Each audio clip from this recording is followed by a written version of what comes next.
আজকের পর্বে আপনাদেরকে নিয়ে যাব এক সাদা তুলতুলে বরফের রাজ্যে, যার প্রকৃত নাম সেলা গিরিপথ। যেখানে পৌঁছানো মাত্রই আমাদেরকে স্বাগত জানায় এক পশলা তুষার বৃষ্টি তাদের ভালোবাসার ছোঁয়ায়।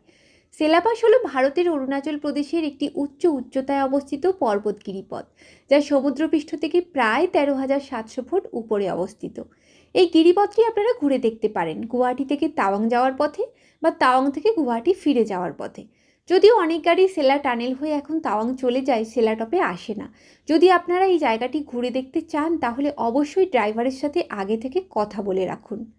আমরা সেলাপাস ভিজিট করেছিলাম তাওয়াং থেকে গুয়াহাটি ফেরার পথে। তাওয়াং থেকে প্রায় ঘন্টা দুয়েকের পথ উঁচু উঁচু পাহাড়ের আঁকাবাঁকা তুষারাবৃত পথ পেরিয়ে ফাইনালি আমরা পৌঁছে গেলাম দ্য গেটওয়ে অফ তাওয়াং, অর্থাৎ সেই বিখ্যাত সেলাপাসে। এখানে চারপাশের প্রাকৃতিক সৌন্দর্য নিয়ে আমি আর কি বলবো, আপনারা দেখতেই পাচ্ছেন জায়গাটা কতটা সুন্দর। যতদূর চোখ যায় চারপাশে শুধুই সাদা বরফে ঢাকা উঁচু পাহাড়, আর তার নিচ দিয়ে বরফ গলা জলেপুষ্ট সুন্দরী হ্রদ। সেলাপাস বিখ্যাত এখানকার তুষারাবৃত পাহাড়ের চূড়া এবং আঁকাবাঁকা রাস্তার মনোমুগ্ধকর প্যানোরামিক দৃশ্যের জন্য।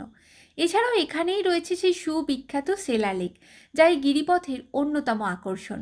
অনেকেই এই লেকটিকে প্যারাডাইস লেকও বলে থাকেন, যা সকল ঋতুতেই বিশেষভাবে সুন্দর। সেলা লেকের একদম সামনে যেতে চাইলে বেশ অনেকগুলো সিঁড়ি ভেঙে আমাদের নিচে যেতে হবে, আর অধিক উচ্চতার জন্য এখানে অনেকেরই হয়তো শ্বাসজনিত সমস্যা হতে পারে, তাই অবশ্যই আগে থেকে প্রিকশন নিয়ে রাখবেন। চলুন নিচে নামতে নামতে এই সেলাপাসের নামকরণের এক অবিস্মরণীয় ঐতিহাসিক কাহিনী আমরা শুনে নিই। 1962 সালে চীন ও ভারত যুদ্ধের সময় সেলা এবং নুরা নামের দুই মনপা সংস্কৃতির মেয়ে সৈনিক যশবন্ত সিং রাওয়াতকে যুদ্ধে সর্বতোভাবে সাহায্য করেছিলেন। পরে সেলাও যুদ্ধে শহীদ হন। পরবর্তীতে তার সেই দেশের প্রতি বলিদানকে সম্মান জানিয়ে এই গিরিপথের নামকরণ করা হয়েছে সেলাপাস। আর সামনে যে লেকটি দেখতে পাচ্ছেন তা সেলা লেক নামে পরিচিতি পেয়েছে। বৌদ্ধ ধর্মাবলম্বীরা এই লেকটিকে ভীষণভাবে পবিত্র মনে করেন। বৌদ্ধরা বিশ্বাস করেন যে এই গিরিপথের আশেপাশে প্রায় 101টিরও বেশি পবিত্র হ্রদ রয়েছে। সেলা লেকের চারপাশটা ঘুরে দেখতে দেখতে হঠাৎ দেখি এই অসময়ে তুষার বৃষ্টি শুরু হলো। আজ মনে হয় প্রকৃতি দেবী আমাদের ওপর ভারী প্রসন্ন, তাই তিনি তাওয়াং থেকে ফিরে যাওয়ার মুহূর্তে তার শ্রেষ্ঠ উপহারটা আমাদের দিয়ে দিলেন।